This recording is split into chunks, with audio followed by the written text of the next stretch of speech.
दरम्यान जयदीप आपटेला पोलिसांनी ताब्यात घेतल्यानंतर संजय राऊतांनी मुख्यमंत्र्यांवर निशाणा साधलाय। जयदीप आपटेला अटक होण्यापूर्वी त्याच्या जामिनासाठी 8 दिवसांपासून सूत्र हलत असल्याचा गंभीर आरोप राऊतांनी केलाय।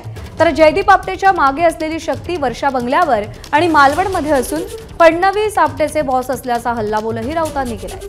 आणि संजय राऊत यांच्यासोबतच जयंत पाटील यांनी देखील या प्रकरणावरून सरकारवर निशाणा साधलाय। शिवाजी महाराजांच्या नावानं ज्यानं बाजार मांडला आणि केला त्या षडयंत्राचे सूत्रधार ठाण्यातच आहेत। जयदीप आपटे यांना अटक होण्याआधी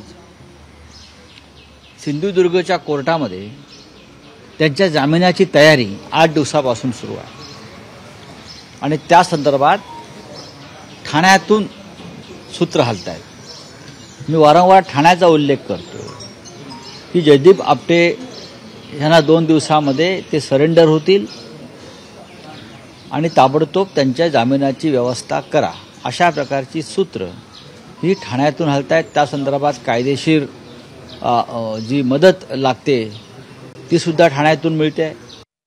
तयारी ठेवली असेल ती काय त्याचं संरक्षण करण्याचे काम सरकार करेलच, कारण सरकारचा मित्र आहे ना जयदीप आपटे, त्यामुळे सरकारने त्याला काम दिलं।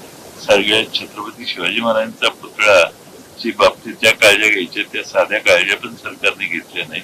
छत्रपती शिवाजी महाराजांचा पुतळा कोसळला म्हणजे महाराष्ट्राचा स्वाभिमान कोसळला। महाराष्ट्र कधी याला माफ करणार नाही आणि जयदीप आपटे सारख्या अपरिपक्व कलाकाराला हे काम दिलं, ही चूक देखील याच सरकारची आहे।